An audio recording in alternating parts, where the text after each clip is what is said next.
Hello everyone, welcome back our YouTube channel SSSML study में। आज हम देखेंगे प्रश्नावली 12.5।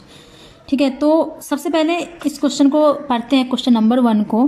कि इसमें बोला जा रहा है कि निम्नलिखित में कौन से कथन समीकरण चर संख्याओं के हैं। सकारण उत्तर दीजिए, समीकरणों में संबंध चर भी लिखिए। तो सबसे पहले हमें समझना होगा कि ये समीकरण बोल रहा है कि कौन से कथन समीकरण है, मतलब कि समीकरण किसे कहते हैं। तो समीकरण समझने के लिए हमें क्या देखना होगा कि समीकरण किसे कहते हैं। समीकरण वह है जो एक गणितीय कथन है। समीकरण एक गणितीय कथन है, मतलब कि मैथमेटिक्स का जो है वो एक स्टेटमेंट है जो दो व्यंजकों को समान बताता है। मतलब कि समीकरण वह है जो दो व्यंजक जो होते हैं उसको समान बताता है, मतलब कि इक्वल बताता है। बट शर्ते कि उस मतलब जो दे रखा है, जो भी हमें यहाँ पर जो भी दे रखा है, तो उस क्वेश्चन में बस शर्तें ये हो कि शर्त इसमें दो होती है, शर्त 1 और 2। तो उसमें क्या होता है कि पहले ये जो बराबर का चिन्ह जो दे रखा है, मतलब इज इक्वल टू का, तो ये जो इक्वल का चिन्ह जो है तो वो उसमें होना जरूरी है, मस्ट बी इज देयर।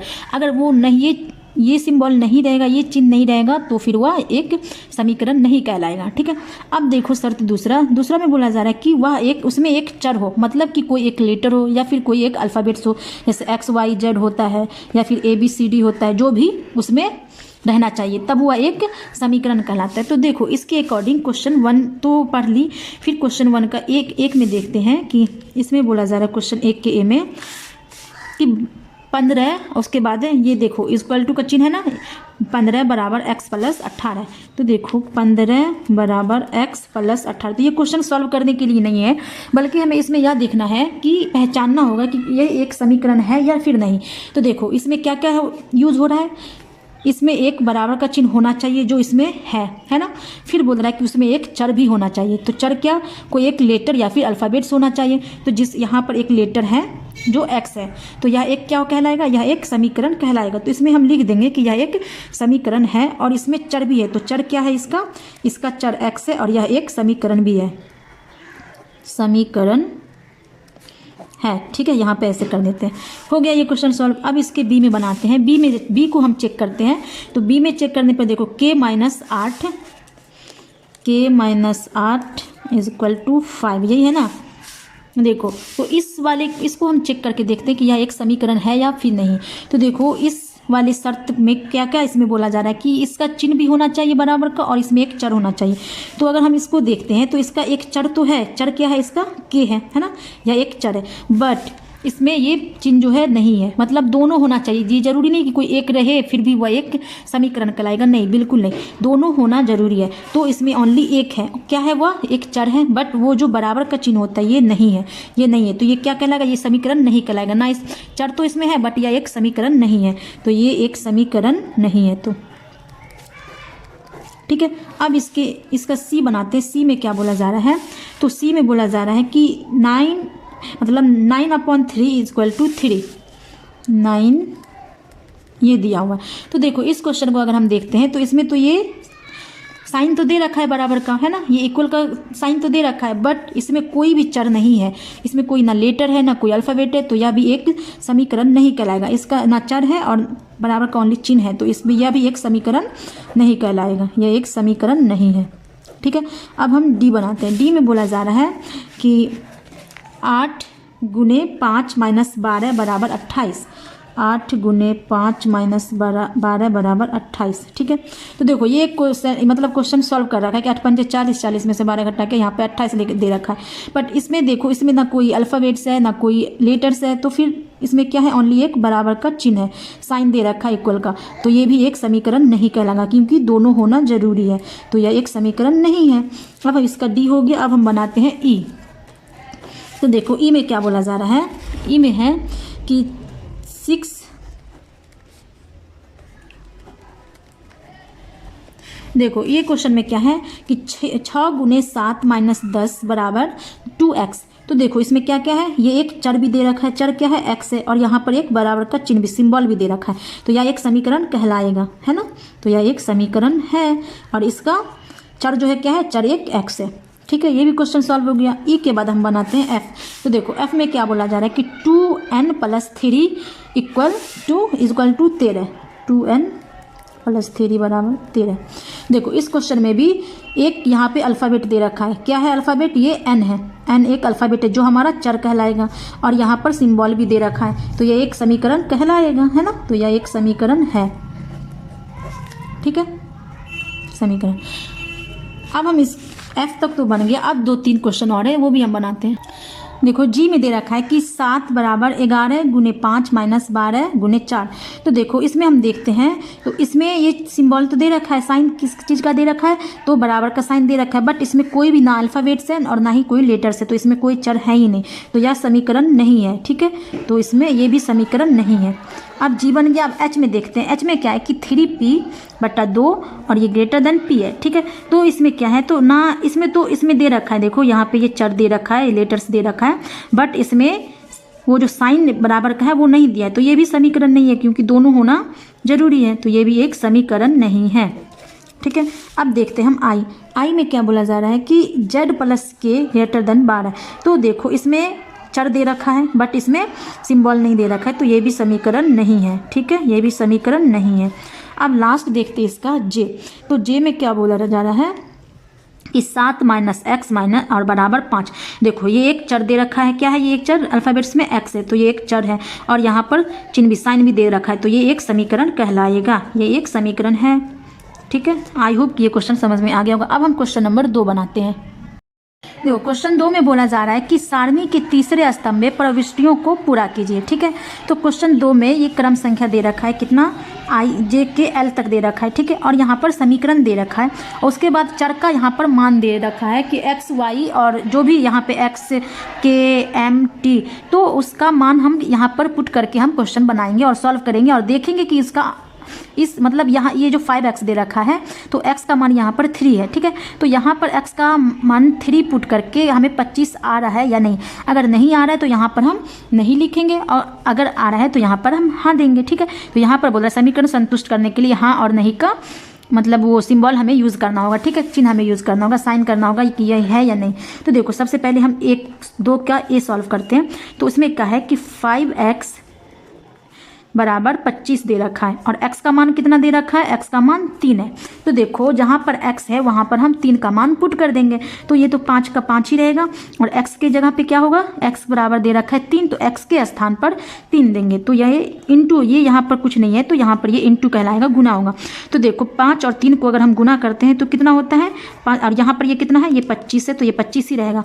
अब देखो इन दोनों को गुना करने पर कितना होता है, 5 तिया 15 होता है, तो ये यहाँ पर 15 आया, और यहाँ पर ये कितना है, ये 25 है, तो इतना तो नहीं आया, मतलब कि x का मान हम यहाँ पर जो पुट किए हैं 3 मान था, उसको पुट करने पर हमें 25 नहीं आ रहा है, ये 15 ही आ रहा है। तो हमें कितना आना था 25, बट आ कितना रहा है 15, तो ये यहाँ पर क्या हो जाएगा, ये यहाँ पर नहीं हो जाएगा, ठीक है।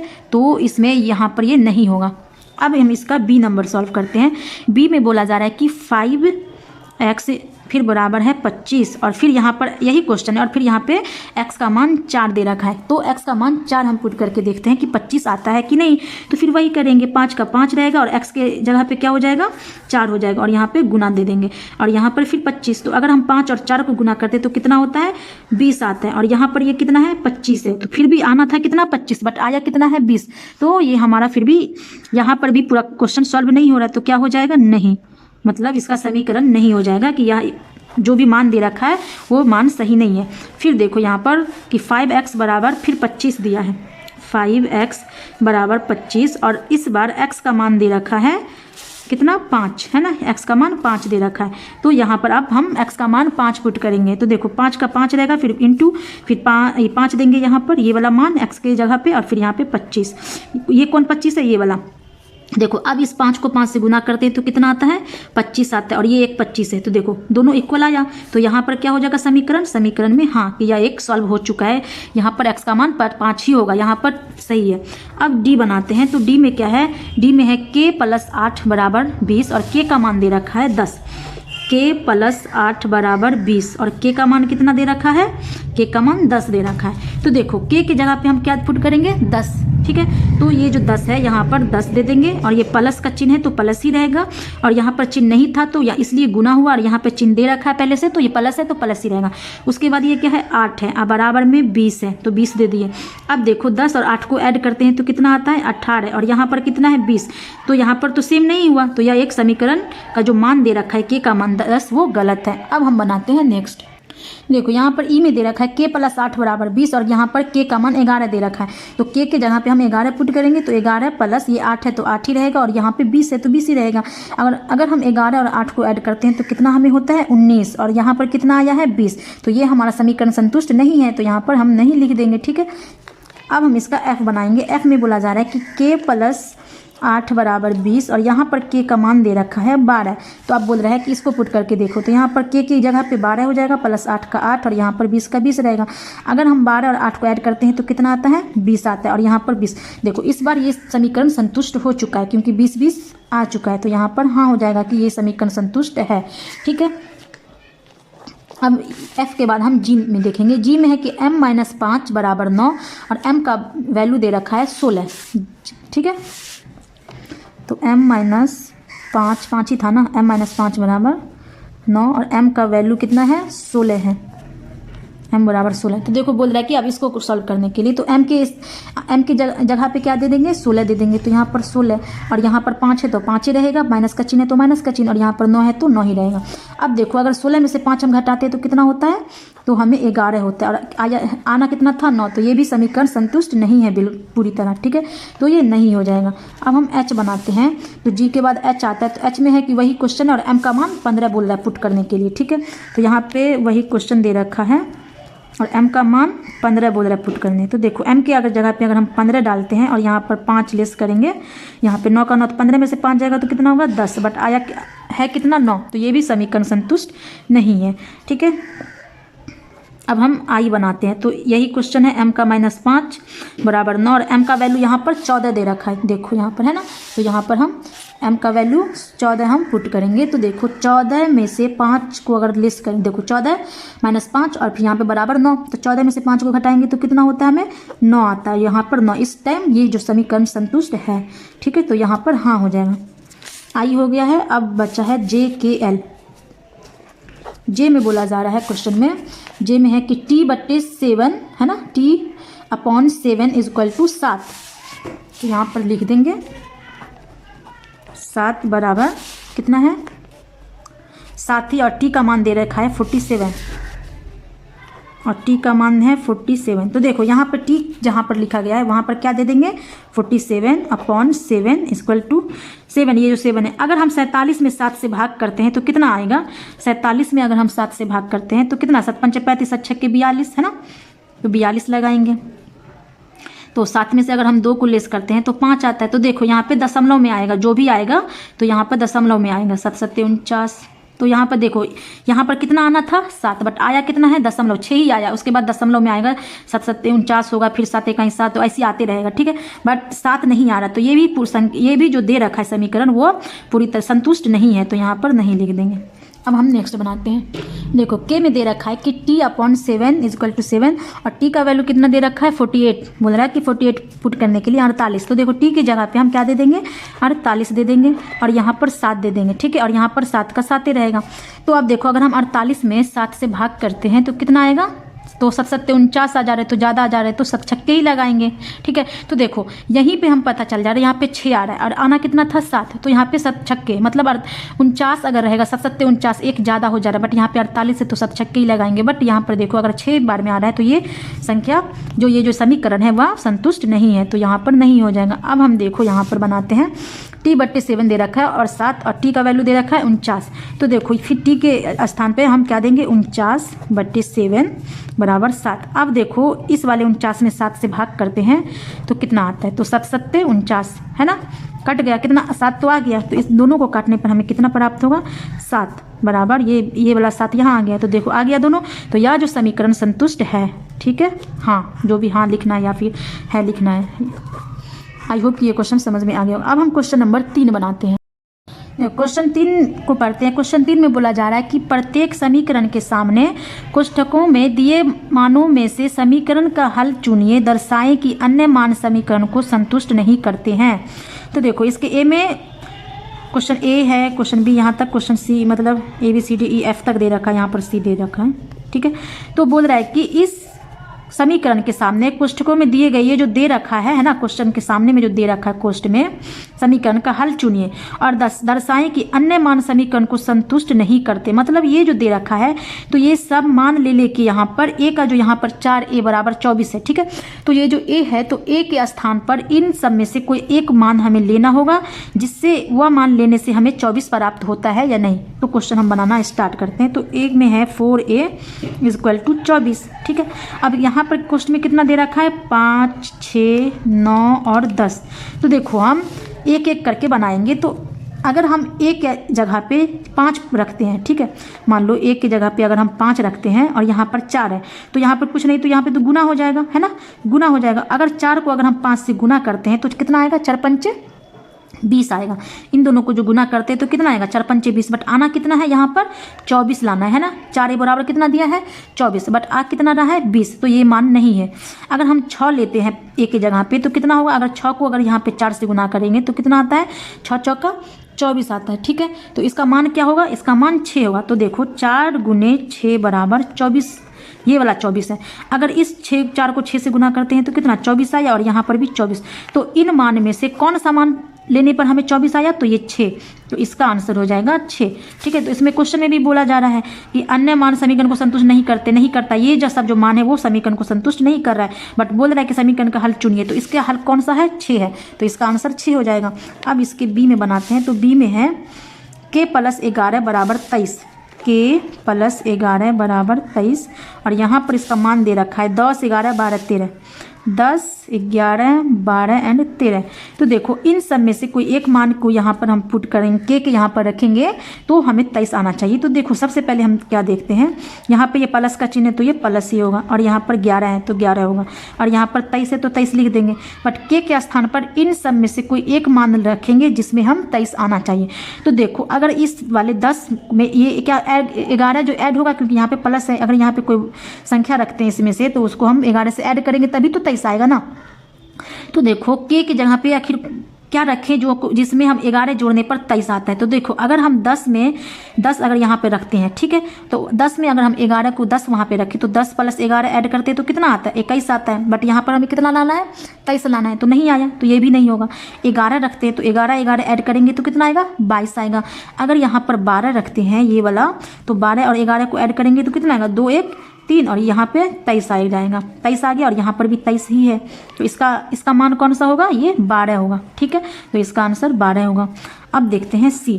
तो सी में क्या है, सी में है p - 7 बराबर 8, p - 7 बराबर 8, और इसका मान दे रखा है कि 12, 13, 14, 15। यहाँ पर दे रखा है 12, 13, 14 एंड 15।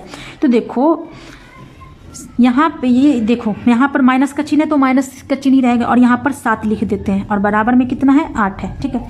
बट p के स्थान पे हम कौन सा ऐसा नंबर रखें जिसमें से 7 घटाने पर हमें 8 आ जाए। मान लो इस p की जगह पे अगर हम 12 रखते हैं, ठीक है, यहाँ पर 12 रखा, और 12 में से कितना घटाना है 7, तो 12 में से अगर हम 7 घटाते हैं तो कितना आता है 7 में से 12 में से अगर 7 घटाएंगे तो हमें कितना आएगा 5 आएगा, है ना। तो यहाँ पर 5, और बट आना कितना था 8, तो यहाँ पर ये 12 मान नहीं होगा। मान लो अगर 13 रखते हैं तो 13 में से 7 घटाएंगे तो कितना आएगा, तो यहाँ पर आता है हमें 6 आ जाएगा, है ना। 7, 8, 9, 10, 11, 12, 13, 6 आएगा। बट लाना कितना है 8। अगर यहाँ पर हम 14 रखते हैं तो 14 में से 7 घटाएंगे तो कितना आएगा 7 आएगा, बट आना कितना है 8। अगर यहाँ पे हम 15 रखते हैं, मान लो 15 - 7 बराबर कितना आएगा, 15 में से 7 आ जाएगा तो 8 आ गया, और यहाँ पर 8 है ही, तो इसका मान क्या होगा 15। तो इसका आंसर कितना हो जाएगा 15, ठीक है। अब हम बनाते हैं DEF जो भी बचा हुआ है। देखो इसमें D में दे रखा था कि K/7 और यहाँ पर बराबर फिर 7, ठीक है। और यहाँ पर दे रखा है 49, 48, 46, 44, ठीक है। तो के की जगह पे आखिर हम कौन सा संख्या रखेंगे जिसमें 7 से भाग करने पर हमें 7 आ जाए। तो देखो सबसे पहला क्या दे रखा है 49, तो अगर हम यहाँ पर 49 रखते हैं और बट्टा 7 करते हैं तो देखो 49 7 के पहाड़ा में आता है ना, 7 7 49, तो 7 बार में आता है, तो ये 7 आ गया, ये वाला 7 है, ठीक है, ये 7 है, तो इसको भी काटने पर हमें 7 आ गया, तो 7 = 7, तो ये इसमें का कौन सा आंसर होगा, ये 49 जो है ये इसका आंसर हो जाएगा, ठीक है। अब हम बनाते हैं ई में बोला जा रहा है कि m + 21 = 37 और इसमें दे रखा है कि 14, 15, 16, 17। तो बोल रहा है कि m की जगह पे कौन सा वर्ड होगा, यहाँ पर कौन सा, मान लो ये तो प्लस है तो प्लस ही रहेगा, और 21 = 37। 21 में आखिर हम कौन सा इसमें का संख्या ऐड करेंगे जो 37 हो जाएगा। तो अगर 21 में अगर हम 14 ऐड करते हैं तो हमें कितना आएगा, मतलब 37 हमें नहीं आएगा, ठीक है। तो अगर हम 15 भी ऐड करते हैं तो भी 37, तब 15 और 21 हो जाएगा 36 हो जाएगा। अगर 14 ऐड करते हैं तो आ जाएगा 35, और 15 ऐड करेंगे तो आ जाएगा 36। अगर हम यहाँ पे 16 ऐड करते हैं, 16 + 21, तो देखो 6 1 7 2 1 3 है ना, तो इसका आंसर क्या हो जाएगा 16 आंसर हो जाएगा। अब देखो n + 5 = 2 और यहाँ पर दे रखा है 12 नहीं 1 2 -3 -4 और 0। तो बोल रहा है कि देखो यहाँ पर +5 है, पहले 2 है, तो इसमें यहाँ पर प्लस का चिन्ह है तो यहाँ पर हमें ऐड ही करना होगा। तो यहाँ पर देखना होगा कि यहाँ पे असल में कौन सा ऐसा संख्या हम जिसमें ऐड करने से 5 ऐड करेंगे तो हमें 2 प्राप्त होगा। तो अभी आप बोलोगे कि ऐड करेंगे तो इसमें तो 2 कैसे प्राप्त होगा, घटाएंगे किसी संख्या से तभी तो 2 प्राप्त होगा। मान लो इसमें 1 ऐड करते हैं तो 5 1 6 हो जाएगा, 2 दिया है तो 5 2 7 हो जाएगा ना। बट देखो यहाँ पर दे रखा है -3, अगर हम -3 है और यहाँ पर +5 है, ठीक है, तो क्या हो जाएगा, यहाँ पे ऐसे +5 को ऐसे लिख सकते हैं माइनस, तो यहाँ पर कितना बचेगा 2 बचेगा। मान लो आपके पास मान लो आपके पास अभी 5 रुपया है जो यहाँ पर है, ठीक है, आपके पास 5 रुपया है, बट आपको पास 3 रुपया जो आपके पास किसी का कर्जा है, आपने किसी दोस्त से कर्जा ले रखा है तो वो तो माइनस में है, तो आप उसको जो 3 रुपया दे दोगी तो कितना बचेगा 2 रुपया बचेगा। तो वही यहाँ पर ये है, तो यहाँ पर क्या हो जाएगा -3 हो जाएगा। तो -3 में से अगर +5 है यहाँ पर तो ये तो घटेगा ही ना, तो ये प्लस में 2 आएगा, ठीक है, तो ये आंसर हो जाएगा। तो इसका आंसर क्या हो जाएगा -3 आंसर हो जाएगा, ठीक है। आई होप ये क्वेश्चन समझ में आ गया। वीडियो ज़्यादा लॉन्ग हो रहा है तो अब जो इसका जो भी क्वेश्चन बचा है वो नेक्स्ट वीडियो में हम समझाएंगे। मिलते हैं नेक्स्ट वीडियो में। If you like my video then do subscribe, like, share.